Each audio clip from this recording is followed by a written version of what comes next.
আবার একটা নতুন দিন শুরু হলো। সাথে, সাথে একটা নতুন টপিক নিয়েই শুরু করব আজকেরও ক্লাসটা আমরা। তো অলরেডি আপনারা দেখতে পাচ্ছেন যে আজকে আমরা যে টপিকটা নিয়ে আলোচনা করব সেটা মহিলাদের মধ্যে এখন আমাদের এই লাইফস্টাইল এর ক্ষেত্রে মহিলাদের মধ্যে খুব কমন একটা কমপ্লিকেশনস বা খুব কমন একটা ডিসঅর্ডার আমরা বলতে পারি, দ্যাট ইজ পলিসিস্টিক ওভারি বা পিসিওডি। হুম, এই নিয়ে আজকের ক্লাসটা শুরু করছি। তো প্রথমেই যদি বলি পলিসিস্টিক ওভারি কি। হ্যাঁ, আমরা এই পলিসিস্টিক ওভারির ক্ষেত্রে দুটো নাম পড়ে থাকি। একটা পিসিওডি মানে পলিসিস্টিক ওভারিয়ান ডিজিজ, আরেকটা হতে পারে পিসিওএস অর্থাৎ পলিসিস্টিক ওভারিয়ান সিনড্রোম। দুটোর মানেটাই সেম, জাস্ট নামটুকু আলাদা। মানেটা কি? পলি কথাটার মানে হচ্ছে অনেক, সিস্টিক মানে ছোট ছোট সিস্ট, প্রচুর ছোট ছোট সিস্ট রয়েছে। কোথায় রয়েছে? ওভারিতে। তাই জন্য একে বলা হচ্ছে পলিসিস্টিক ওভারিয়ান ডিজিজ বা পলিসিস্টিক ওভারি। এই সিস্ট গুলো কি? আমরা যখন নর্মালি হিউম্যান বডি পড়েছিলাম, সেখানে আমরা রিপ্রোডাক্টিভ অর্গানের ক্ষেত্রে অর্থাৎ রিপ্রোডাক্টিভ হরমোনস এর নাম পড়েছিলাম। মহিলা এবং পুরুষদের, male and female reproductive hormones পড়েছিলাম। ফিমেল রিপ্রোডাক্টিভ হরমোনস এর নাম ছিল ইস্ট্রোজেন, প্রজেস্টেরন। তো ওভারিতে কি হয়? ইস্ট্রোজেন প্রডিউস করছে ওভারি, আমরা দেখেছিলাম সেটা। এই ইস্ট্রোজেনের কাজ কি? ওভারির মধ্যে যে এগস গুলো রয়েছে অর্থাৎ যে ডিম্বাণু গুলো রয়েছে যারা অপরিণত, ইম্যাচিওর, সেই ইম্যাচিওর এগস গুলোকে ও রিলিজ করে, ওভারি থেকে রিলিজ করে। কারণ ওভারির মধ্যে কিন্তু ফার্টিলাইজেশন হচ্ছে না। ফার্টিলাইজেশন কোথায় হয়? এই ফ্যালোপিয়ান টিউব দিয়ে এসে এই ওভারি থেকে এই ফ্যালোপিয়ান টিউব দিয়ে এসে যখন এই ইউটেরাসের মধ্যে আসছে, সেখানে ফার্টিলাইজেশন হচ্ছে, সেখানে সে ম্যাচিওর এগে পরিণত হচ্ছে। তার মানে এই ওভারি থেকে এগ রিলিজের দরকার হচ্ছে। এই এগ রিলিজ করতে সাহায্য করে ইস্ট্রোজেন হরমোন। হুম, কোনো কারণে যদি এই এগ রিলিজ না হয়, অর্থাৎ ইস্ট্রোজেন হরমোনের লেভেল যদি কমে যেতে থাকে, তার মানে ওভারি এগ প্রডিউস তো করছে কিন্তু সেগুলোকে রিলিজ করতে পারছে না। ফলে সেই সমস্ত ইম্যাচিওর এগ গুলো ওভারির মধ্যে থেকে জমাট বেঁধে ছোট ছোট সিস্টের আকার ধারণ করছে, যেটা ওভারির পুরোটা ছড়িয়ে থাকে। এবং ওভারির যে নর্মাল সাইজ যদি প্রচুর সিস্ট হয়ে যায়, তাহলে ওভারির যে নর্মাল সাইজ তার থেকে কিন্তু সাইজটা একটু বেড়েও যেতে পারে। হুম, এইটা হচ্ছে পলিসিস্টিক ওভারির আসল কারণ আমরা বলতে পারি, মানে মেন প্রসিডিওরটা এইখানে থাকে পলিসিস্টিক ওভারির ক্ষেত্রে। কাদের ক্ষেত্রে আমরা এই পলিসিস্টিক ওভারির প্রবলেম দেখতে পাই? যদি রিস্ক ফ্যাক্টর বা রুট কজ যাই বলে থাকি না কেন, রিস্ক ফ্যাক্টর বা রুট কজ, প্রথমত আচ্ছা রিস্ক ফ্যাক্টরটা নিয়ে আলোচনা করি, লাইক রুট কজ নিয়ে আলোচনা করছি। হুম, প্রথম, যাদের লোয়ার অ্যাবডোমেন ফ্যাট বেশি, লোয়ার অ্যাবডোমেন ফ্যাট যদি বেশি হয়, এই লোয়ার অ্যাবডোমেন ফ্যাট বেশি হওয়ার কারণে এটা ট্রিগার করে ইনসুলিন রেজিস্ট্যান্সকে।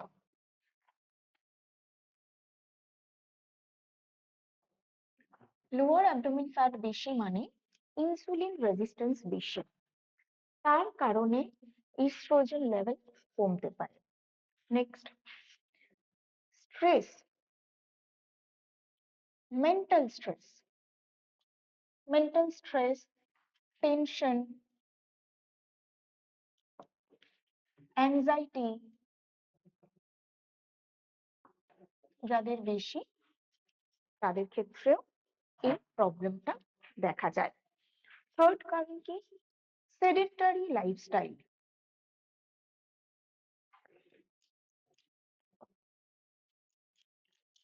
কোনো ফিজিক্যাল অ্যাক্টিভিটি নেই। হুম, উল্টে লাইফস্টাইল ভীষণই সেডেন্টারি হয়ে গেছে, অর্থাৎ no or less physical activity যদি থাকে, দেন রিফাইন্ড কার্বোহাইড্রেট বেশি নিচ্ছে, স্যাচুরেটেড ফ্যাট যাদের ডায়েটে বেশি, হুম, রিফাইন্ড কার্বোহাইড্রেট এবং স্যাচুরেটেড ফ্যাট যদি বেশি হয় তাহলেও এই সমস্যা দেখা যেতে পারে। নেক্সট কি, উফা, ফাইবার, প্রোটিন এবং অ্যান্টিঅক্সিডেন্ট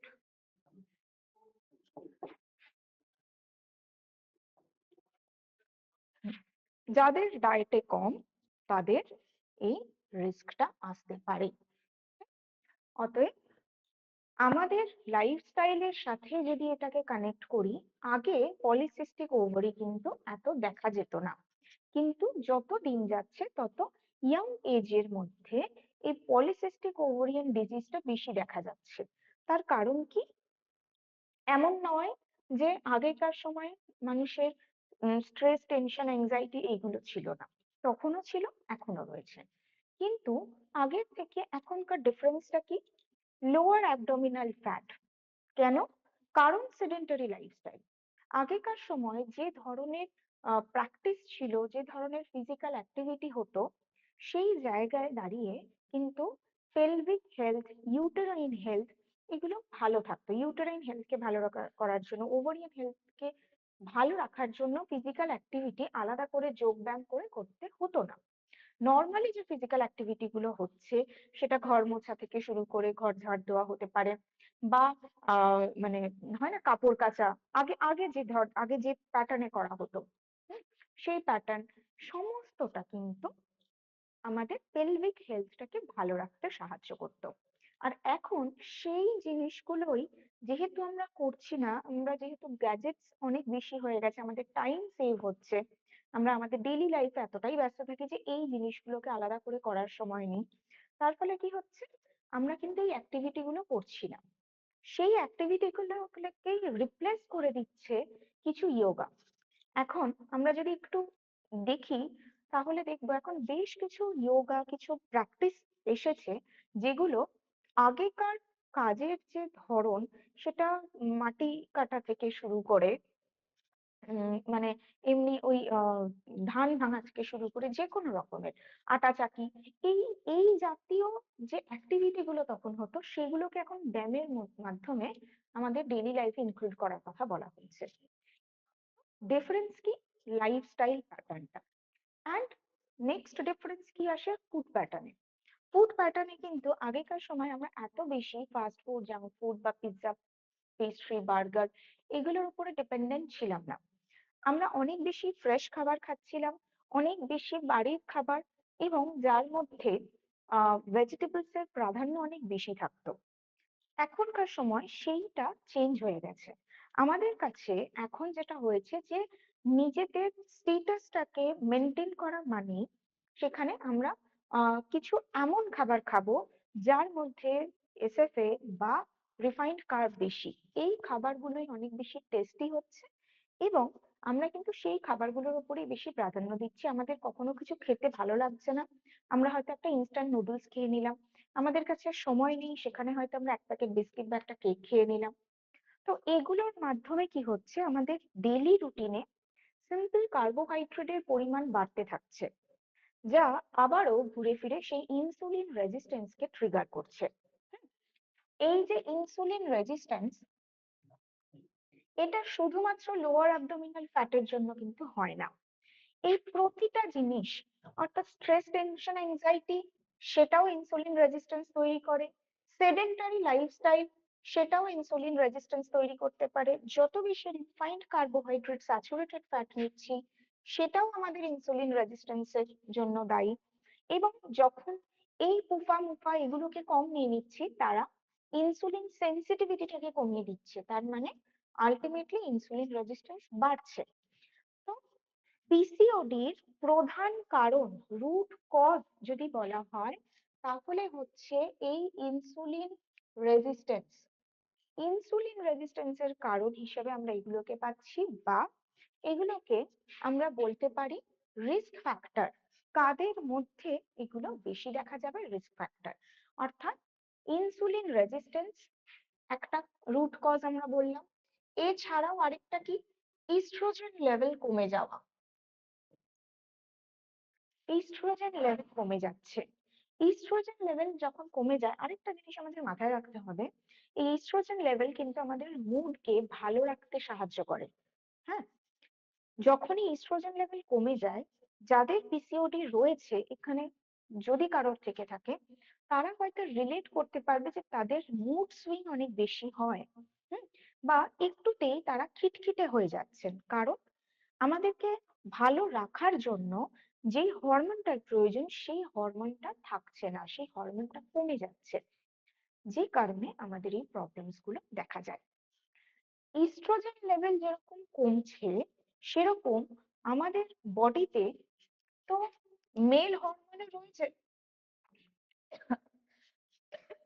সরি, মেল হরমোন রয়েছে আমাদের শরীরে, যাকে বলা হয় অ্যান্ড্রোজেন, কিন্তু তার পরিমাণটা খুব কম। সেই জন্য আমাদের পুরুষ সুলভ কোনো অ্যাক্টিভিটি বা পুরুষ সুলভ কোনো চেহারার গঠন আসে না। যে মুহূর্তে পিসিওডি তে ইস্ট্রোজেন লেভেল কমে যায়, তখন আমাদের এই যে মেল হরমোন অ্যান্ড্রোজেন বা টেস্টোস্টেরন, এই পার্সেন্টেজ বেড়ে যায়। তার ফলে কিছু সিমটমস এমন দেখা যায় যেটা মেল বডির জন্য বেশি দেখা যেত, যেরকম এক্সেসিভ হেয়ার গ্রোথ। কি কি সিমটমস আছে আসছি আহ সেগুলোতে। আচ্ছা, আপাতত এইটুকু বোঝা গেছে, রুট কজ বা রিস্ক ফ্যাক্টর এইটা ক্লিয়ার হয়েছে সবার? এইটা দেখি হ্যাঁ হ্যাঁ ম্যাডাম। ক্লিয়ার আছে। ওকে, ভেরি গুড, ভেরি গুড। এবার এই যে এই পিসিওডির এটা আমরা যদি একটু কেস স্টাডি করি, হ্যাঁ, তাহলে দেখা যায় যে মহিলাদের মধ্যে যারা রিপ্রোডাক্টিভ এজে রয়েছেন, হুম, ম্যাম আচ্ছা 3 কেউ নম্বর বলুন আন্টি, পয়েন্টটা একটু বলবেন, 3 নম্বর কোন পয়েন্টটা 3 নম্বর বলবেন। পয়েন্ট? ওই কোথা, সেডেন্টারি মানে কোন লাইফস্টাইল, দিকে? সেডেন্টারি লাইফস্টাইলটা লাইফস্টাইল সেডেন্টারি। মানে যেখানে একেবারেই ফিজিক্যাল অ্যাক্টিভিটি করছি না, তার ফলেও আমাদের পেলভিক হেলথটা ইমপ্রুভ হচ্ছে না।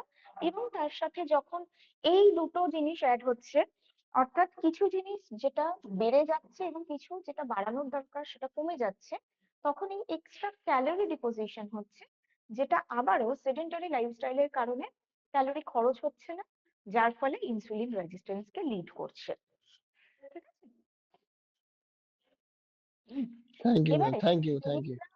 ওকে, একটু যদি কেস স্টাডি করা যায় যে পিসিওডি কাদের মধ্যে বেশি, সব থেকে খারাপ বিষয় হলো যে ওয়ার্ল্ড ওয়াইড যদি দেখা যায় তাহলে অলমোস্ট 70% women আর আনডায়াগনোজড, মানে তারা জানেই না যে তাদের শরীরের মধ্যে এরকম একটা কোনো সমস্যা রয়েছে। পিসিওডি মানে কিন্তু খুব বিরাট কিছু একটা, শরীর অসুস্থ হয়ে গেল, আমরা বেড রিডেন হয়ে গেলাম, এরকম নয়, কিছু সিমটমস। এবার এই সিমটমস গুলোকে আইডেন্টিফাই করা যায়।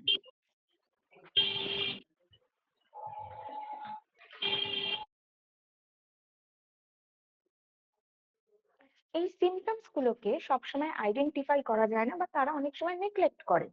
ধরুন মুড সুইং হচ্ছে, কারণ মুড সব সময় খারাপ রয়েছে, বা আগে হয়তো যে ভীষণ শান্ত ছিল, চুপচাপ ছিল, এখন সে কথায় কথায় রেগে যাচ্ছে, ঝগড়া করছে বা তর্ক করছে, যেটা হয়তো খুব আননেসেসারি।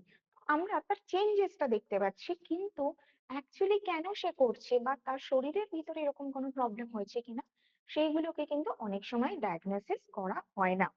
হুম, এবং আরো একটা জিনিস দেখা যায়, সেটা হচ্ছে এই যে 70% তো বললাম যে আনডায়াগনোসড, যাদের পিসিওডি দেখা যায় সে ডায়াগনোসড হতে পারে, আনডায়াগনোসড হতে পারে, যাই হোক না কেন, তার মধ্যে কিন্তু রিপ্রোডাক্টিভ এজে পিসিওডি হওয়াটা বেশি কমন। হুম, কারণ রিপ্রোডাক্টিভ এজে ইস্ট্রোজেন লেভেল বেশি থাকে, তাই সেই অবস্থায় পিসিওডি হওয়াটা খুব কমন। এবার আস্তে আস্তে যখন মানে রিপ্রোডাক্টিভ এজ থেকে, মানে ইস্ট্রোজেন লেভেল যখন এমনি কমতে থাকে, তখন কিন্তু এগ সিনথেসিসটাও হয় না, যার ফলে ডিপোজিশনটাও কমে যাচ্ছে। কিন্তু যখন সে রিপ্রোডাক্টিভ এজে রয়েছে তার মানে তার এগ তৈরি হচ্ছে, ইম্যাচিওর এগ তৈরি হচ্ছে, কিন্তু সেটা রিলিজ হচ্ছে না। তার ফলে এটা কমনলি দেখা যায় রিপ্রোডাক্টিভ এজে মহিলাদের মধ্যে। আচ্ছা, এরপরে যদি আমরা আসি যে সিমটমস কি কি ভাবে আমরা বুঝতে পারি যে তার পিসিওডি হয়েছে। পিসিওডির জন্য কিন্তু খুব কমন কিছু সিমটমস রয়েছে। হুম, যেরকম একটা কি, এই যে বললাম অ্যান্ড্রোজেন লেভেলটা বেড়ে যাচ্ছে, মেল হরমোনস বেড়ে যাচ্ছে, যার ফলে হেয়ার লস হয় আমাদের, কিন্তু সেই হেয়ার লসটা হচ্ছে মেল টাইপ। মানে ছেলে আর মেয়েদের ক্ষেত্রে যদি দেখি, ছেলেদের যখন টাক পড়ে, হুম, টাকটা কিন্তু পিছন দিক থেকে শুরু হয় না, ইউ শেপে সামনের দিক থেকে শুরু হয়। আমাদের মানে ছেলেদের ক্ষেত্রে যখনই চুল উঠছে, চুল ওঠাটা প্রথম শুরু হয় কোথা থেকে, এই সামনের দিক থেকে। এটাকে বলা হয় মেল টাইপ বল্ডনেস। পিসিওডি আছে এরকম মহিলাদের ক্ষেত্রেও এই মেল টাইপ বল্ডনেস দেখা যায়, অর্থাৎ মাথার সামনে থেকে ফাঁকা হতে শুরু করে প্রথমে। নেক্সট কি দেখা যায়, unwanted hair growth, body hair growth, unwanted body hair growth সেটা দেখা যাচ্ছে। এবং চিক বা চিন এরিয়াতে, অর্থাৎ এই জায়গায় এইখানে প্রচুর লোম দেখা যায়। হুম, এই জায়গাটাতে অনেকটা লোম থাকে, এই এই দুটো ঝুলপির কাছে যেখানটা, সেখানে অনেক লোম থাকে, যেটা ভীষণ আনইউজুয়াল মহিলাদের ক্ষেত্রে ইউজুয়ালি। সেটা আমরা দেখতে পাই। ঠিক আছে, এটা ছাড়া আর কি প্রবলেম হয়, ফেসের ক্ষেত্রে অ্যাকনে, পিম্পলস সব সময় দেখা যায়, এবং স্কিনটা খুব বেশি ড্রাই হয়। এমন নয় যে অ্যাকনে বা পিম্পলস হচ্ছে মানে স্কিন ভীষণ অয়েলি রয়েছে, তা নয়, রাদার স্কিন ড্রাই রয়েছে কিন্তু অ্যাকনে পিম্পলস রয়েছে প্রচুর, এরকম প্রবলেমস রয়েছে। নেক্সট, ওবেসিটির প্রবলেম বা ওভারওয়েট, বিশেষ করে ওই যে বললাম লোয়ার অ্যাবডোমিনাল ফ্যাটটা আরো বাড়তে থাকে, এবং ধীরে ধীরে আমাদের ওজনটাও বাড়তে থাকে, এই প্রবলেমস আমরা দেখি। পিরিয়ডস এর ক্ষেত্রে, মহিলাদের ক্ষেত্রে মেনস্ট্রুয়াল সাইকেলের একটা সমস্যা দেখা যায়, ইরেগুলার পিরিয়ডস হতে পারে, এবং হেভি ফ্লো, মেনস্ট্রুয়েশনের সময় হেভি ফ্লো হতে থাকে। এই প্রবলেমস গুলো আমরা দেখতে পাই। ঠিক আছে, এছাড়াও কিছু ক্ষেত্রে কনস্টিপেশনের সমস্যা মাঝে মাঝে দেখা যায়। এটা গেল সিমটমস। এই সিমটমস গুলো দেখে যদি আমরা ডায়াগনোস করতে না পারলাম, তাহলে পিসিওডি কিন্তু কিছু প্রবলেমস কে ট্রিগার করতে পারে। হুম, কিছু প্রবলেমকে ট্রিগার করতে পারে, কিছু প্রবলেমসকে ডেভেলপ বা ইনভাইট করতে পারে। সেগুলো কি, একটা হচ্ছে ডায়াবেটিস, যেহেতু ইনসুলিন রেজিস্ট্যান্স বাড়ছে, তাই ডায়াবেটিস হওয়ার চান্সেসটাও বেড়ে যায় এক্ষেত্রে। হুম, ডায়াবেটিস হওয়ার চান্সটা বাড়ছে, যেটা হয়তো আমরা টাইপ 2 ডায়াবেটিস যেটা মিডল এজের ক্ষেত্রে দেখি, সেটা ইয়াং এজেতেও আসতে পারে মহিলাদের জন্য, এটা একটা প্রবলেম। হার্ট ডিজিজ বা hypertension, high cholesterol, cardiovascular ডিজিজের মতন সমস্যা আসতে পারে, স্ট্রোক হওয়ার মতন প্রবলেমস আমরা দেখি। এটা ছাড়াও যেটা হয় সেটা হচ্ছে স্লিপ ডিসঅর্ডার। হুম, ইনসomnia হতে পারে বা স্লিপ অ্যাপনিয়া হতে পারে। কিরকম, এই ইনসomniaটাও আবার 3 রকম ভাবে হতে পারে। একটা হচ্ছে প্রথমে শুয়েই ঘুম আসছে না, মানে সারা রাতে সেভাবে ঘুম এলো না, এটা হতে পারে। বা কিছুক্ষণ ঘুম হলো, তারপরে ঘুমটা ভেঙে গেল, আর ঘুম ধরছে না, এটা হতে পারে। অথবা আহ যখন আমার ঘুম ভাঙার কথা তার হয়তো কিছুটা আগে ঘুম ভেঙে গেল, হয়তো আপনার 6টায় ওঠার কথা কিন্তু আপনার 5টা থেকে বা 4:30 থেকে ঘুম ভেঙে গেল, এটাকেও আমরা ইনসomnia বলে থাকি। এই ইনসomniaর প্রবলেম দেখা যেতে পারে। আরেকটা জিনিস যেটা মেজরলি পিসিওডির ক্ষেত্রে দেখা যায়, সেটা হচ্ছে এন্ডোমেট্রিয়াল ক্যান্সার হতে পারে। হুম, যদি পিসিওডি কে মানে ঠিক করা না হয়, যদিও এন্ডোমেট্রিয়াল ক্যান্সারটা খুব কমন নয়, মানে পিসিওডি হয়েছে মানে সেখান থেকে এন্ডোমেট্রিয়াল ক্যান্সার হবে সেটা নয়, কিন্তু হতেও পারে, এই চান্সটা থাকে। এবং এইগুলো তো না হয় আমরা অন্যান্য প্রবলেমসেও দেখে থাকি, অন্য লাইফস্টাইল ডিসঅর্ডারের ক্ষেত্রেও এটা দেখে থাকি, বাট পিসিওডির ক্ষেত্রে এই সিমটমস গুলো যেরকম হচ্ছে, আরো একটা প্রবলেম দেখা যায়, সেটা হচ্ছে ইনফার্টিলিটি। খুব স্বাভাবিক, যেহেতু এগ রিলিজ হচ্ছে না, তো এগ ম্যাচিউরেশনের কোনো জায়গাই নেই, এগ ম্যাচিওর হতেই পারবে না যদি না এগ আমাদের ইউটেরাস বা ফ্যালোপিয়ান টিউবের কাছে আসে, তাহলে ম্যাচিওর হতে পারছে না, ফলে মহিলাদের মধ্যে আমরা ইনফার্টিলিটি অনেক বেশি ভাবে দেখতে পাই। ঠিক আছে, এইটুকু বোঝা গেছে? Yes, ma'am.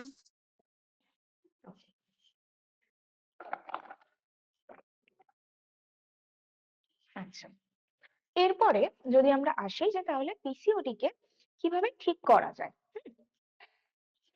পিসিওডি কিন্তু বাকি লাইফস্টাইল ডিসঅর্ডার গুলোর মতোই, তাই অন্যান্য লাইফস্টাইল ডিসঅর্ডারকে যেভাবে আমরা রিভার্স করতে পারি, পিসিওডি কেও রিভার্স করা যেতে পারে। এবং যাদের পিসিওডি রয়েছে, এটার মানে নয় যে মানে তাদের ইনফার্টিলিটিটা ইজ ফর লাইফ টাইম।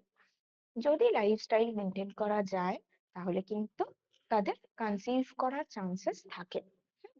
সেই মেনটেনেন্সের মধ্যে কি কি পড়ে? ফার্স্ট হচ্ছে তাদের ফুড প্যাটার্নটাকে মেনটেন করতে হবে। এই ফুড প্যাটার্নের মধ্যে যেই ফুড গুলো আমাদেরকে ন্যাচারালি ইস্ট্রোজেন লেভেল বাড়াতে সাহায্য করে, সেই ফুড গুলোকে সারা দিনের মধ্যে যথেষ্ট পরিমাণে ইনক্লুড করতে হবে। যেরকম ওমেগা 3 ফ্যাটি অ্যাসিড, অর্থাৎ ওমেগা 3 ফ্যাটি অ্যাসিড যেরকম ফ্ল্যাক্স সিডস। ফ্ল্যাক্স সিডস কে ড্রাই রোস্ট করে বা ফ্ল্যাক্স সিডস ভিজিয়ে রেখেও সেইটাকে আমরা নিতে পারি। এবং কতটা নিতে পারি? 2 টেবিল স্পুন কিন্তু নেওয়া যেতে পারে। ফ্ল্যাক্স সিডস যাদের পিসিওডি প্রবলেম রয়েছে তারা 2 to 3 টেবিল স্পুন পর্যন্ত ফ্ল্যাক্স সিডস নিতে পারছে, ড্রাই রোস্ট করেও রেখে দিতে পারে। তাহলে ফ্ল্যাক্সিডের পরিমাণ বা ওমেগা 3 ফ্যাটি অ্যাসিডস এর পরিমাণ বাড়ানো হলো। এর সাথে চিয়া সিডসও রয়েছে, এই দুটোকে কম্বাইন করে রেগুলার নেওয়া হচ্ছে। Next, omega 6 fatty acid. Omega 6 fatty acid আমরা যেখান থেকে বেশি পরিমাণে নেব সেটা হচ্ছে সিডস থেকে। কারণ সিডস এর মধ্যে ওমেগা 6 আমরা কুকিং অয়েলেও পাই, কিন্তু অয়েল ফর্মে নয়, সিড ফর্মে নেব।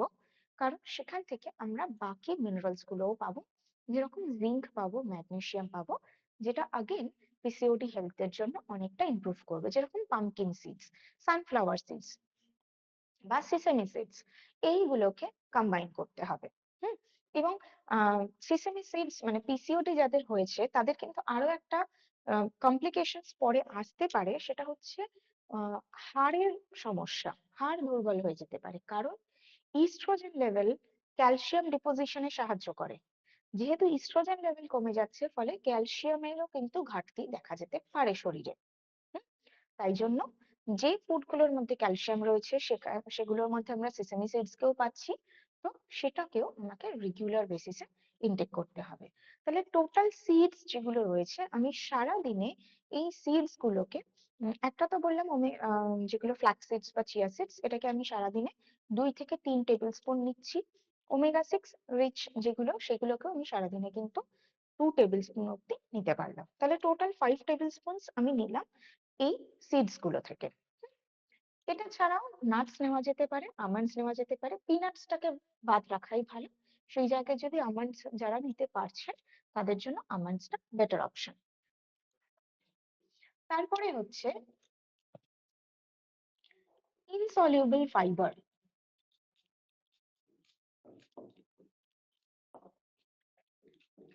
ইনসলিউবল ফাইবার আমরা পাচ্ছি র ভেজিটেবলস থেকে, বিশেষ করে গ্রিন ভেজিটেবলস থেকে। তো পিসিওডির ক্ষেত্রে যদি আমরা রেগুলার বেসিসে গ্রিন জুস নিচ্ছি, 1 গ্লাস গ্রিন জুস যদি নেওয়া যায়, সেটা এমটি স্টমাকে হতে পারে, মিড মর্নিং হিসেবে হতে পারে, যে কোনো সময় যদি গ্রিন জুস নেওয়া যায়, বা আমি খাবারের মধ্যে গ্রিন ভেজিটেবলস গুলোকে কাঁচা অবস্থায় ইনক্লুড করলাম, যেরকম ধনেপাতা, পুদিনা পাতা, এগুলোকে কাঁচা অবস্থায় ইনক্লুড করলাম, তাহলেও সেটা আমাকে বেনিফিট দেবে। এবার কাঁচা অবস্থায় খেলে যেহেতু আমি অনেকটা একসাথে খেতে পারবো না, তাই জন্য বেটার হচ্ছে গ্রিন জুস ফরম্যাটে নেওয়া। এই জুস ফরম্যাটটাতে আমরা খুব বেশি জল যোগ করব না। 1 গ্লাসের জন্য যতটা আমার লিফি ভেজিটেবলস এর প্রয়োজন আমি ততটাই দেবো। খুব বেশি জল ইউজ করবো না, মানে জল দিয়ে 1 গ্লাস করে দিলাম সেটা নয়, হোল গ্রেইন জুসটাকে আমাদেরকে রেগুলার বেসিসে নিতে হচ্ছে। ঠিক আছে, তারপরে সলিউবল ফাইবার।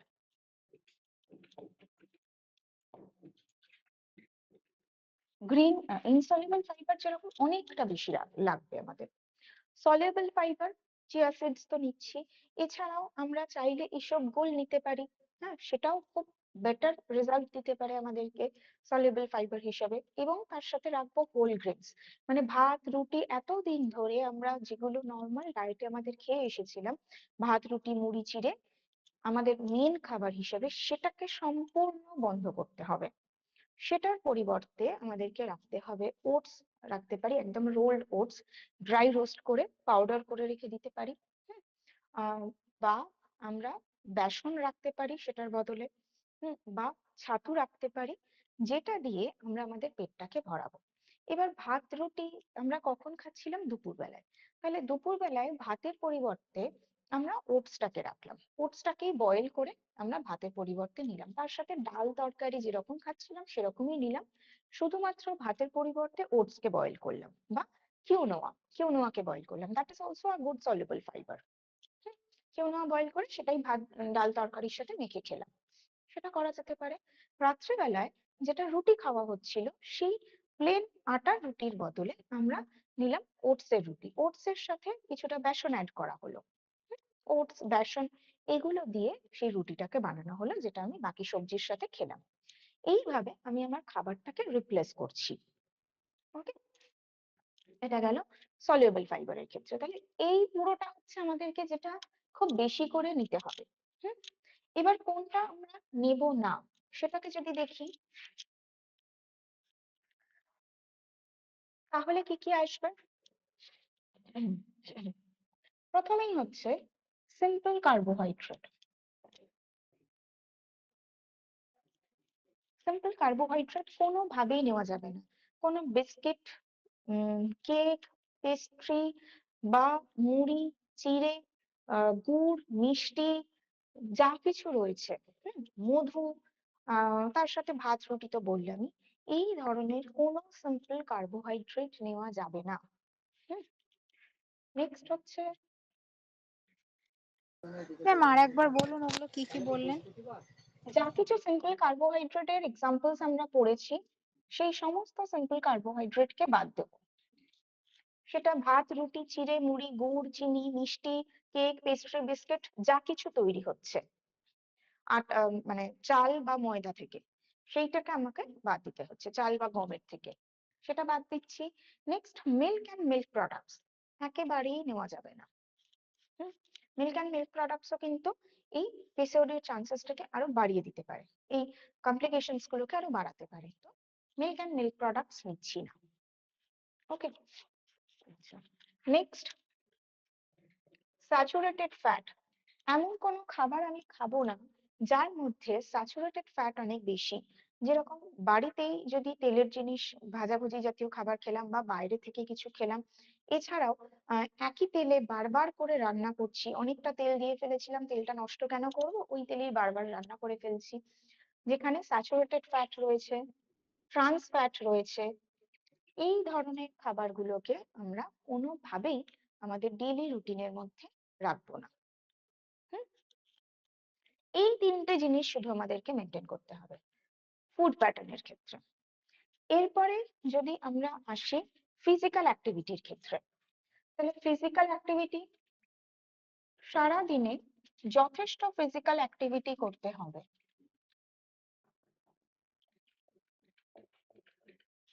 যথেষ্ট ফিজিক্যাল অ্যাক্টিভিটির দরকার। সেই ফিজিক্যাল অ্যাক্টিভিটি কিন্তু জাস্ট নর্মাল ওয়াকিং নয়। হুম, সেই ফিজিক্যাল অ্যাক্টিভিটির মধ্যে আমরা জগিং করতে পারি, 30 মিনিটস এর জন্য ব্রিস্ক ওয়াকিং করতে পারি, মানে যে রাস্তাটা আপনি 1 ঘন্টায় যাচ্ছিলেন সেই রাস্তাটা আপনি 30 মিনিটে, 30 মিনিট না, রাদার ধরুন যে রাস্তাটা আপনি 15 মিনিটে যাচ্ছেন, সেই রাস্তাটাকে 5 মিনিটে কভার করতে গেলে আপনাকে যে স্পিডে হাঁটতে হবে সেই স্পিডে হাঁটা। ওয়াকিং মানে সেরকম হাঁটা যেটা আপনাকে প্রত্যেক দিন অন্তত 30 মিনিট করতে হচ্ছে। এইটাকে আমি রাখলাম। তার সাথে কিছু ফ্রি হ্যান্ড এক্সারসাইজ, পুরো body stretching free hand exercises সেগুলো করা যেতে পারে। এমন কিছু এক্সারসাইজ যাতে আমাদের কোর মাসল ইনভলভ হচ্ছে, অর্থাৎ আমাদের লোয়ার অ্যাবডোমেন ইনভলভ থাকছে, এরকম কিছু এক্সারসাইজ আমাদেরকে রেগুলার বেসিসে করতে হবে, অন্তত 15 থেকে 20 মিনিট। তো টোটাল ফিজিক্যাল অ্যাক্টিভিটির জন্য আমাদেরকে কিন্তু 60 মিনিটস পার ডে বেয়ার করতে হচ্ছে। হুম, সেইটাও আমরা রেগুলারের মধ্যে ইনক্লুড করলাম। এবং যাদের সারাদিন বসে কাজ, শুধু সকালবেলায় 1 ঘন্টা আমি এই ফিজিক্যাল অ্যাক্টিভিটির জন্য দিলাম সেটা নয়, যখন আমি বসে কাজ করছি কোনো সময় যদি আমি এতটুকুও গ্যাপ পাচ্ছি, বা আমি হয়তো ফোনে কথা বলছি, আমি হয়তো জল খাচ্ছি, আমি খাবার খাচ্ছি, সেটাও অন্তত আমি চেষ্টা করব একেবারে বসে না থেকে সেই কাজটা না করে হাঁটতে হাঁটতে সেই কাজটা করার। ফোনে কথা বললেও যদি হেঁটে করি, টিভি দেখছি, গান শুনছি, তাহলে তখনও আমি হাঁটতে হাঁটতে যদি এইগুলো করতে পারি, তাহলে সারা দিনের মধ্যে আমাকে ফিজিক্যাল অ্যাক্টিভিটির মধ্যে থাকতে হবে, নিজেকে ইনভলভ রাখতে হবে। হুম, ফিজিক্যাল অ্যাক্টিভিটিতে গেল। নেক্সট হচ্ছে মেডিটেশন। মেডিটেশনের উপরে জোর দেব, কারণ স্ট্রেস, টেনশন, এনজাইটি যত থাকবে, আমি যদি এই বাকি জিনিসগুলো করি তারপরেও কিছু একটা জিনিস থেকে যাবে যেটার জন্য পিসিওডিটা ঠিক হতে চাইছে না। সেটা হলো আমাদের মেন্টাল হেলথ। তো মেন্টাল হেলথকে ভালো রাখার জন্যও আমরা মেডিটেশনের উপরে জোর দিতে পারি।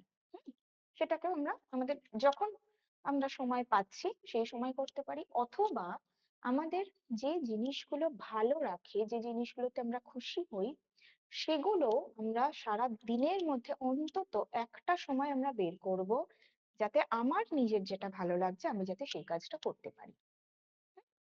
এই কয়েকটা স্টেপস আমাদেরকে ফলো করতে হয় যদি পিসিওডি কে রিভার্স করতে চাই। এবার এরকম কেস থাকে যে পিসিওডি রিভার্স হয়ে গেল, মানে সেটা আর কোনোদিনও ফিরে এলো না তা নয়, মানে এইরকম একটা লাইফস্টাইল প্যাটার্ন আপনি মেনটেন করলেন এবং পিসিওডি রিভার্স হয়ে গেল, তারপরে আবার যদি আপনি ঘুরে ফিরে আগের সেই জায়গায় ফিরে আসেন, তাহলে কিন্তু আবারও আপনার শরীরে এই পিসিওডি বা সিস্ট গুলো জেনারেট হতে পারে, ডেভেলপ করতে পারে। হুম, অনেক ক্ষেত্রে দেখা যায় যে যাদের রিপ্রোডাক্টিভ এজ চলে গেছে তাদের ক্ষেত্রে যদি পিসিওডি হয়, তাদের হয়তো অপারেশনের মাধ্যমে ওভারি বাদ দিয়ে দেওয়া হয়, হিস্টেরেক্টমি করে দেওয়া হচ্ছে। কারণ যদি আমার মানে এই যে রিপ্রোডাক্টিভ অর্গানস গুলো না থাকে, তাহলে কিন্তু এই প্রবলেমস গুলো আসবে না। কিন্তু যারা অলরেডি রিপ্রোডাক্টিভ এজে রয়েছে তাদের ক্ষেত্রে এগুলো ভীষণ ইম্পর্টেন্ট রোল প্লে করে। ঠিক আছে, বুঝে গেল এটা? ম্যাম ওইটা টিএফটা কি? এসএফ এর ট্রান্স পাশে? Fat, trans fat. ওই মেডিটেশনটা আরেকবার বলুন। মেডিটেশনটা হচ্ছে আমরা ইদার মেডিটেশন করতে পারি, অথবা যে কাজটা করলে আমাদের ভালো থাকছে, আমরা ভালো থাকছি, আমাদের মুড ভালো থাকছে, সেই কাজটার জন্য সারাদিনে একটা সময় অন্তত বের করা, যখন বলে না শুধুমাত্র নিজেকে সময় দেওয়া, তো সেই সময়টা যেন আমরা নিজেকে নিজের জন্য রাখতে পারি।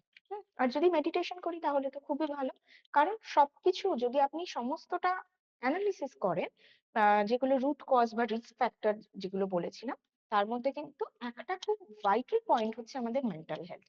তাই মেন্টাল হেলথটাকেও ভালো রাখতে হবে। আমাদের ফিজিক্যাল হেলথ বা আমাদের ফুড হ্যাবিট, এই দুটোর সাথে সাথে মেন্টাল হেলথটাও ইকুয়ালি ইম্পর্টেন্ট, তার জন্য মেডিটেশনকে ভুললে চলবে না। ঠিক আছে? আচ্ছা ম্যাম, এবং এখানে যাদের আমাদের পরিবারে যদি কারোর থাকে, তাহলেও আমাদেরকে কিন্তু তার প্রতি সেই জায়গাটাই দিতে হবে। মানে তার হয়তো প্রচন্ড মুড সুইং হচ্ছে, বিশেষ করে তাদের মেনস্ট্রুয়েশনের সময় অনেক বেশি মুড সুইং হতে পারে, তো হয়তো প্রচন্ড মুড সুইং হচ্ছে, আমরাও সেই ভাবেই মানে তাকে সেইভাবেই নেগলেক্ট না করে বা তার সাথে সেরকমই চিৎকার চেঁচামেচি না করে আমরাও যদি তাকে বোঝাই, তার পাশে থাকার চেষ্টা করি, তাহলে কিন্তু সে অনেকটা মানে রিল্যাক্স ফিল করে, অনেকটা সেফ ফিল করে। এইগুলোর মাধ্যমেও আমরা ট্রিট করতে পারি তাকে, তার মেন্টাল হেলথটাকে ইমপ্রুভ করতে পারি। তো আমার বাড়িতে যদি কারোর এরকম থেকে থাকে, তাহলে আমাকেও তাকে সেই মেন্টাল সাপোর্টটা দিতে হবে। ওকে? Thank you. আচ্ছা ম্যাম, হুম আহ, বলুন। সকলের সিস্টার যে ম্যানেজমেন্টও কি একই সিস্টেম? একই সিস্টেম, হ্যাঁ, কারণ রুট কজ গুলো সেম সবার ক্ষেত্রেই। ম্যাম বলছিলাম ওই হুম পিরিয়ডের সময় পেন হওয়া হুম আর ওই কপালে একনে, হ্যাঁ, হুম এইগুলো যদি হয় 14 ইয়ার্স ওল্ড মেয়ে আমার, হ্যাঁ, তো হুম ওই ক্ষেত্রে যদি ওই সিয়াসিড ফ্লেক্সিড আর এইগুলো যদি মেনে চলে তাহলে এটা কি ঠিক হবে? হ্যাঁ দিতে পারে। এবং গ্রিন গ্রিন জুস হ্যাঁ, গ্রিন এইগুলো জুসটা খাওয়াই। দেওয়া যেতে পারে, হ্যাঁ, কারণ এই সময় 14 ইয়ার্স যেহেতু, টিনেজের পিসিওডি খুব একটা দেখা যায় না, মানে এত কম এজে। হ্যাঁ, কিন্তু যেটা হয় হরমোনাল ইমব্যালেন্স একটা চলতেই থাকে। কিছু হরমোন কম, ইস্ট্রোজেন প্রজেস্টেরন লেভেলের একটা ইমব্যালেন্স চলতে থাকে, যে কারণে এই কমপ্লিকেশনস গুলো দেখা যায়। তো এটাকে আমরা ঠিক করতে পারি ন্যাচারালি আমার হরমোনাল ব্যালেন্সটাকে ঠিক করার মাধ্যমে, যার জন্য এই প্যাটার্নটাই আমরা ফলো করব। এই প্যাটার্নটা ফলো করলেই এনাফ। ওদের ক্ষেত্রেও কি 1 চামচ করে দিব না 2 চামচ করে দিব? না, বাচ্চাদের ক্ষেত্রে যদি না হয়ে থাকে তাহলে আমাদের সারাদিনে 2 থেকে 3 চামচের প্রয়োজনীয়তা নেই। আমরা এক এক টেবিল স্পুন রাখতে পারি সেটা। মানে আগে 5 দিন হতো, হ্যাঁ, পেন, হুম এখন মানে ওই 1 দিন 2 দিন থাকে, মানে এক্সারসাইজ করে আচ্ছা তো ওই আচ্ছা। জন্য। হুম, ঠিক। তাহলে দেখুন, আপনি নিজেই কিন্তু এই যে রেমেডিস গুলো হলো তার মধ্যে একটা উত্তর আপনি নিজেই দিয়ে দিলেন, যে ফিজিক্যাল অ্যাক্টিভিটি। হ্যাঁ, আমাদের হ্যাঁ, বডি যদি ফ্লেক্সিবল থাকে, ব্লাড সার্কুলেশন যদি ঠিক থাকে, তার মানে নিউট্রিয়েন্ট অ্যাবজর্পশন ঠিক হবে। তার ফলে আমাদের বডির অনেকগুলো প্রবলেমস কিন্তু কিছুটা হলেও হিল করা পসিবল। হুম থ্যাংক ইউ ম্যাম। হুম okay. আর আর কোনো প্রশ্ন? হ্যাঁ হ্যালো ম্যাম, ম্যাম। আমি হ্যালো। হারাধন সাঁতরা বলছি ম্যাম। হুম বলছি আমার হার্টের হুম প্রবলেম, মানে আমি ভাত খাই, রাত্রিতেও এক মুঠো ভাত খাই, মানে ওইটা চাইছি আমি ছেড়ে দিতে। আপনি যে ওটস এর কথা বললেন, ওই ওটস হুম এ খেলে ভাত খাওয়ার থেকে কি আমার শরীরের প্রবলেমটা আরো তাড়াতাড়ি মিটবে? হ্যাঁ, অবশ্যই। হার্টের প্রবলেম হোক আর যেই কার্ডিওভাস্কুলার ডিজিজের সময় আমরা অলরেডি ডায়েটারি ম্যানেজমেন্ট আলোচনা করেছিলাম, সেখানে কিন্তু আমরা দেখেছি যে সিম্পল কার্বোহাইড্রেট বা আহ, যেগুলো মানে এক্সেস ফ্যাট, যেগুলো এক্সেস ক্যালোরি, কেউ আনমিউট রয়েছেন, মিউট রাখুন। তো এই যে এক্সেস ক্যালোরি, এটাও কিন্তু আমাদের হার্ট হেলথকে ইকুয়ালি ডিস্টার্ব করতে পারে। হুম, সেই জন্য আচ্ছা আমরা অবশ্যই, মানে সে irrespective of any health issues, আমরা অবশ্যই সিম্পল কার্বোহাইড্রেটকে রিপ্লেস করতে পারি উইথ দ্য কমপ্লেক্স কার্বোহাইড্রেটস। ঠিক আছে। আচ্ছা আচ্ছা, ধরুন ম্যাম ওটস এর ম্যাম কথা আমার বললেন, একটা question, ম্যাডাম দাঁড়ান, ওটস একসাথে এর সবাই বললে কথা বুঝতে বললেন, পারবো। বলছি স্যার ওটস এর কথা বললেন, হুম, আর একটা দুটো উদাহরণ দিন না, যেমন ওটস। কমপ্লেক্স কার্বোহাইড্রেটের এক্সাম্পল পড়েছিলেন তো, সেগুলো মনে করুন কি কি বলেছিলাম। কমপ্লেক্স আচ্ছা কার্বোহাইড্রেট আচ্ছা আচ্ছা যত রকমের হোল গ্রেনস, সমস্ত হোল গ্রেনস এর মধ্যেই কমপ্লেক্স কার্বোহাইড্রেট থাকবে। হুম আচ্ছা আচ্ছা হুম। আচ্ছা আচ্ছা আচ্ছা তো ম্যাম, হ্যালো ম্যাম, এই যে বলছি। হ্যাঁ বলুন। মীরা, হ্যাঁ বলুন, কিছু হ্যাঁ বলছিলেন। হ্যাঁ হ্যাঁ, বলছি যে ফেলোপিয়ান টিউব যে প্রেগন্যান্সি গুলো হয়, হুম। ওটা রিকভারি সম্ভব কি? ওটা একটু কি বলা যাবে? ফ্যালোপিয়ান টিউবে যদি প্রেগনেন্সি, মানে ফ্যালোপিয়ান টিউবেই যদি ডিরেক্টলি ফার্টিলাইজ হয়ে যায়, সেখানেই যদি গ্রোথ হতে থাকে, তাহলে সেটা রিকভারি পসিবল নয়। সেটা অলরেডি আমরা যেটা প্রেগনেন্সি চ্যাপ্টারে পড়েছিলাম, একটপিক প্রেগনেন্সি, ঠিক হুম আছে, তো হুম। সেখান থেকে কিন্তু রিকভারিটা পসিবল নয়। মানে সেটাকে অবশ্যই সেই কেসে মিসক্যারেজ, মানে অ্যাবর্শনটাই ইম্পর্টেন্ট। তো এটাকে কোনোভাবে ঠিক করা যায় না, ওটাকে আপনি ঠিক করতে পারবেন না, ওই জিনিসটাকে। মানে আমাদের যে ফিওনার যে নিয়ম রুলস, তাতেও সম্ভব নয় কিছু? না, এটা তো খুব রেয়ার কেসে হয়। তো এবার কার বডিতে কিভাবে হচ্ছে, যদি ধরুন হুম। অলরেডি সেখানেই ফার্টিলাইজ হয়ে গেছে, সেটাকে আপনি সরিয়ে সেখান থেকে ইউটেরাসে নিয়ে আসতে পারবেন না।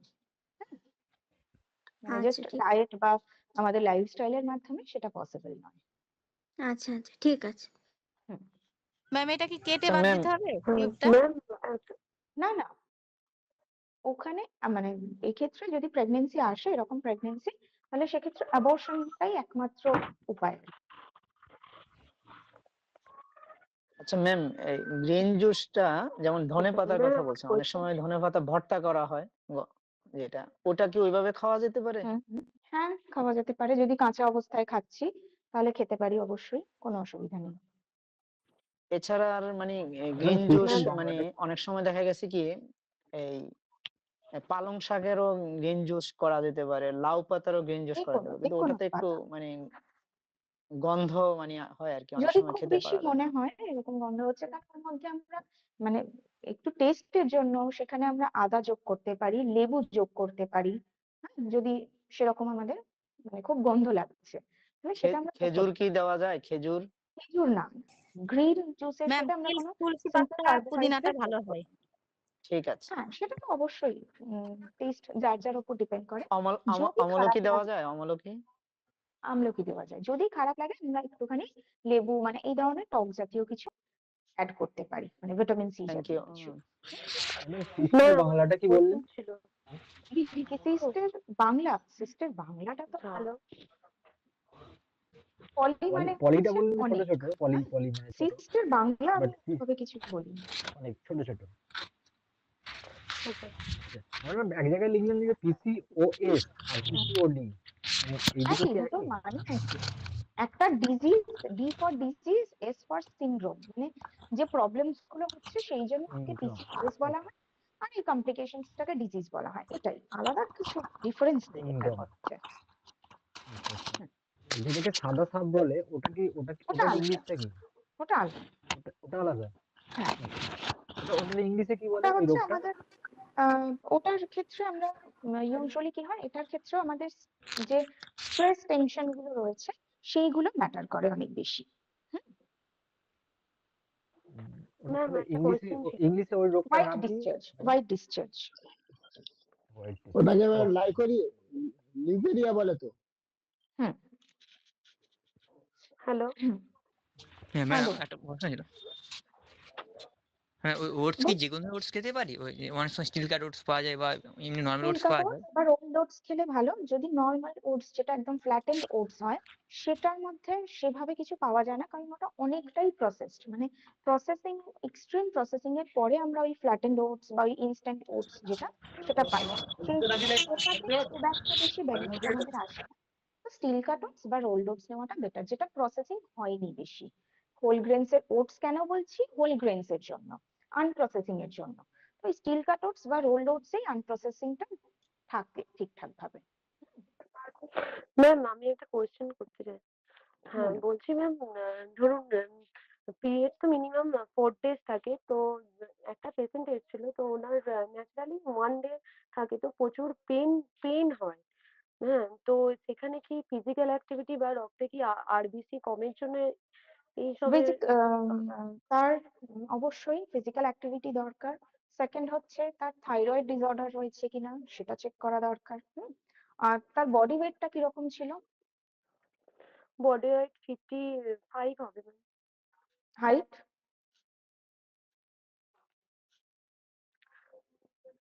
মানে আপনার দেখে তাকে কিরকম লাগছিল? ওয়েদার শি ইজ মানে উনি ওভারওয়েট, মানে আন্ডারওয়েট? মানে প্রায় ত্বকটা মানে অনেক, স্কিনটা অনেকটা ড্রাই আছে, তো চোখের তলায় অনেকটা কালিও পড়ে গেছে। এমনি র ফুডটা এখন স্টার্ট করেছেন, রিসেন্ট 1 মাস করেছেন। তো গ্রিন জুসটা প্রথমত তো আমি তার বলেছি। থাইরয়েড ডিসঅর্ডার রয়েছে কিনা সেটা একটা ফ্যাক্টর। এগুলো তো অনেক কারণে হয়। অবশ্যই এটা হরমোনাল ইমব্যালেন্স, হরমোনাল ইমব্যালেন্স ছাড়া আর কিছু না। তো থাইরয়েড ডিসঅর্ডার রয়েছে কিনা, ইনসুলিন পার্সেন্টেজ কিরকম রয়েছে বডিতে, সেগুলো দেখাটা দরকার। মানে আমাদের বা ধরুন ওভারিয়ান হেলথের লোয়ার অ্যাবডোমেনের একটা ইউএসজিও যদি করতে পারে সেটাও বেটার হয়। ঠিক আছে। এবং তার যদি ডায়েটারি ম্যানেজমেন্ট বলি, তাহলে ডায়েটারি ম্যানেজমেন্টে যেটা আপনি অলরেডি শুরু করেছেন, র ফুডের সাথে সাথে অ্যান্টি অক্সিডেন্টকে ইমপ্রুভ করাতে হবে। মানে বিভিন্ন রকমের কালার, শুধু গ্রিন নয়, গ্রিনের সাথে রেড, ইয়েলো, অরেঞ্জ, এই কালার গুলোকেও র ফর্মে তার ডায়েটে ইনক্লুড করতে হবে। সেটা আম, কলা হতে পারে, সরি, আম হতে পারে, আপেল হতে পারে, এই ধরনের কালার ম্যাম গুলোকে সিম্পল অ্যাড করতে হবে। কার্বোহাইড্রেটটা কি পুরোপুরি কমপ্লিটলি বন্ধ করে সিম্পল দিতে বলবো? কার্বোহাইড্রেট কম করতে পারে, বন্ধ রাখতে হবে তার প্রয়োজন নেই, কম করতে পারে সে। আচ্ছা হুম, কিন্তু তার ক্ষেত্রে আচ্ছা, বন্ধ করে ঠিক দিতে আছে। হবে এরকম নেসেসিটি নেই। Okay ma'am, thank you. Ma'am একটা কোশ্চেন। বলুন। পিরিয়ডের সময় হেভি ফ্লো হলে ওটাকে কি করে কন্ট্রোল করা যাবে? হেভি ফ্লো এই যে বললাম দুটো কারণে, একটা হয় হাইপোথাইরয়েডিজমের জন্য, আরেকটা হতে পারে এই পিসিওডির কারণে। এই দুটো কারণেই হেভি ফ্লো হয় ইউজুয়ালি।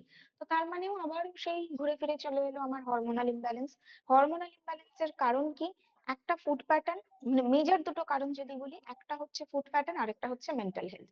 তাহলে এই দুটোকে ঠিক করে নিতে হবে, তাহলে এটাও ঠিক হবে হরমোনাল ইমব্যালেন্সটা। Thank you ma'am. তো মোটামুটি এই গেল আমাদের পিসিওডির টপিকটা। আর আর কোনো প্রশ্ন নেই তো পিসিওডি রিলেটেড আমাদের?